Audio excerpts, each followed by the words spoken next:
میری زندگی کی سب سے بڑی غلطی نوکری کرنا تھی۔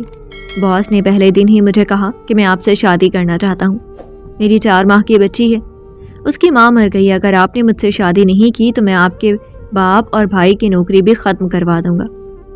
باس بھی امیر تھا، اس کی دھمکی سے میں ڈر گئی اور شادی کے لیے راضی ہو گئی، مگر شادی کی پہلی رات ہی آج میرا آفس کا پہلا دن تھا۔ میری ہتھیلی نم ہو رہی تھی، مجھے کچھ سمجھ نہیں آ رہا تھا کہ آج کے دن میں کیا کروں گی اور کس طرح سے سب کا کام انجام دوں گی، لیکن میں اتنی آسانی سے ہمت ہارنے والوں میں سے نہیں تھی۔ میری ماں نے مجھے بہت مضبوط عورت بنایا تھا۔ میری عمر 25 سال تھی، لیکن اس 25 سال کے دوران میں اتنا تجربہ کر چکی تھی کہ میں اچھے اور برے شخص کو پہچان لیتی تھی۔ آج سے پہلے بھی میں نے کئی نوکریاں کی تھی، لیکن اتنے بڑے آفس میں میرا یہ پہلا تجربہ تھا، اس لیے خوف مجھ پر طاری تھا۔ میں سیدھا مینیجر کے پاس گئی تھی، اس نے مجھے میری ٹیبل وغیرہ بتا دی تھی۔ مجھے باس کی سیکرٹری کی اسسٹنٹ بنایا گیا تھا، جس کی مدد مجھے ہر حال میں کرنی تھی۔ میں اس کام کے لیے پوری طرح تیار تھی۔ ابھی تھوڑی دیر پہلے ہی مجھے ایک آدمی فائل دے کر گیا تھا جس کا ڈیٹا مجھے کمپیوٹر میں ٹرانسفر کرنا تھا۔ میں اپنے کام میں مگن ہو گئی تھی۔ تھوڑی دیر ہی گزری ہوگی کہ مجھے اپنی پشت پر ایک بچے کے رونے کی آواز آئی تھی۔ وہ بچہ بلبلا رہا تھا، نہ جانے اس کے ساتھ کیا ہوا تھا، اور آفس میں ایک بچے کا ہونا مجھے حیران کر گیا تھا۔ ویسے ہی بچے ہمیشہ میری کمزوری رہے تھے، میں اپنی بہنوں کے بچوں کو بھی ہمیشہ سینے سے لگا کر رکھتی تھی، اور ایک انجان بچے کا رونا بھی مجھے تڑپا گیا تھا۔ میں بے ساختہ اپنی جگہ سے کھڑی ہوئی تھی اور فوراً ہی اس سمت پہنچ گئی تھی جہاں سے بچے کے رونے کی آواز آ رہی تھی۔ ایک ادھیڑ عمر عورت ایک چھوٹے سے نومولود بچے کو سنبھالنے میں ہلکان ہو رہی تھی، لیکن وہ بچہ مسلسل روئے جا رہا تھا۔ میں نے اس عورت سے اس بچے کو لیا اور تھوڑی دیر اس کو اپنے سینے سے لگا کر تھپکی دینے لگی۔ اس کا ہاتھ بہت بری طرح سے مڑا ہوا تھا، جس کے باعث وہ تکلیف سے رو رہا تھا۔ اس عورت نے اسے کمبل میں لپیٹا ہوا تھا اور گرمی حد سے سوا تھی۔ میں فوراً ہی اس عورت کی طرف دیکھتے ہوئے غصے سے بولی، جب بچہ سنبھالنے کی تمیز نہیں ہے تو پھر ہاتھ میں کیوں لیا ہے؟ اتنی گرمی میں اس کو کمبل میں لپیٹا ہوئے کیا چاہتی ہو کہ بچہ مر جائے؟ میری آواز یکدم ہی بلند ہو گئی تھی، جبکہ 2-4 لوگ میری جانب متوجہ ہو چکے تھے۔ جبکہ وہ عورت فوراً ہی منمناتے ہوئے بولی، مجھے پتہ نہیں تھا، میں سمجھی اے سی چل رہا ہے، بچے کو ٹھنڈ لگ سکتی ہے۔ جبکہ میں نے حیران ہو کر اس عورت کو دیکھا اور تعصب سے سر جھٹک کر اس بچے کو اپنے سینے سے ہی لگائے رکھی تھی۔ تھوڑی دیر بعد ہی وہ بچہ میری آغوش میں آتے ہی نیند کی وادیوں میں کھو گیا تھا۔ میں نے آرام سے اس عورت کے ہاتھ میں وہ بچہ تھمایا اور اپنی جگہ پر آ کر بیٹھ گئی تھی۔ پہلا دن ہونے کی وجہ سے میں نے کسی سے زیادہ بات بھی نہیں کی تھی اور میں زیادہ تر خود میں ہی مگن رہنے والی لڑکی تھی۔ مجھے بولنا زیادہ پسند نہیں تھا، لیکن آج جو میں کر گئی تھی اس کے نتیجے سے بالکل ہی ناواقف تھی۔ کچھ ہی دیر گزری ہوگی کہ میری ٹیبل پر مینیجر سر کھڑے ہوئے تھے۔ میں فوراً ہی ان کے ادب میں اپنی جگہ سے کھڑی ہو گئی تھی۔ وہ میری طرف دیکھتے ہوئے بولے، آپ کو باس اپنے کمرے میں بلا رہے ہیں، بس دعا کریں کہ آپ نے کچھ غلطی نہ کی ہو۔ آج سے پہلے انہوں نے کسی امپلائی کو، اور خاص کر کے اتنے معمولی امپلائی کو، اپنے آفس میں یاد نہیں کیا ہے۔ جبکہ یہ بات سن کر میرے جسم پر کپ کپی طاری ہو گئی تھی۔ میں بھلے دنیا والوں کے لیے کتنی ہی مضبوط سہی، لیکن اندر سے ایک نازک لڑکی تھی جو ذرا سی ڈانٹ پھٹکار سے ڈر جاتی تھی۔ میں نے مینیجر کو دیکھا اور ڈرتے ہوئے بولی، میں نے تو کچھ بھی نہیں کیا، میں تو کب سے اپنے کام کرنے میں مگن تھی۔ جبکہ وہ مجھے بس دعا دے کر چلے گئے تھے۔ میں آفس میں آنے سے پہلے یہاں کی کچھ معلومات اکٹھے کر کے آئی تھی۔ سب نے یہی کہا تھا کہ یہاں کا مالک دیکھنے میں بلا کا حسین ہے، اس کی شخصیت اتنی متاثر کن ہے کہ لڑکیاں اس کی پرسنالٹی پر مرتی ہیں، لیکن جب وہ بولتا ہے تو لوگ اس سے پناہ مانگتے ہیں۔ وہ بہت ہی غصیر طبیعت کا شخص ہے، اسے بہت جلد غصہ آ جاتا ہے اور وہ سامنے والے کی عزت 2 کوڑی کی کر کے رکھ دیتا ہے، اور میرے لیے تو ہمیشہ ہی میری عزت نفس اہم رہی تھی۔ میں نے ایک گہری سانس ہوا کے سپرد کی اور ان کے کیبن میں پہنچ گئی۔ ہلکی سے دستک دی تو اندر سے فوراً ہی گھمبیر آواز آئی تھی، اندر آ جائیں۔ جبکہ میرا دل یکدم ہی کام سا گیا تھا۔ میں نے ڈرتے ڈرتے دروازہ کھولا اور قدم اندر کی جانب بڑھائے۔ سامنے ہی وہ شہزادوں کو مات دیتا ہوا شخص اپنی پوری شان سے بیٹھا ہوا تھا۔ میں نے دھیرے سے اس کو سلام کیا اور اس کی ٹیبل کے سامنے سر جھکا کر کھڑی ہو گئی۔ کمرے میں خاموشی چھائی ہوئی تھی۔ میں سمجھی تھی ان کی پرسنل سیکرٹری کمرے میں ہی موجود ہوگی، لیکن وہاں کوئی بھی نہیں تھا، اس لیے مجھے زیادہ خوف آ رہا تھا۔ مس صالحہ، ویلکم، آپ کا دن کیسا گزر رہا ہے؟ جبکہ وہ اتنے دوستانہ لہجے میں بولے تھے کہ میں حیرت کا شکار ہو گئی تھی، اور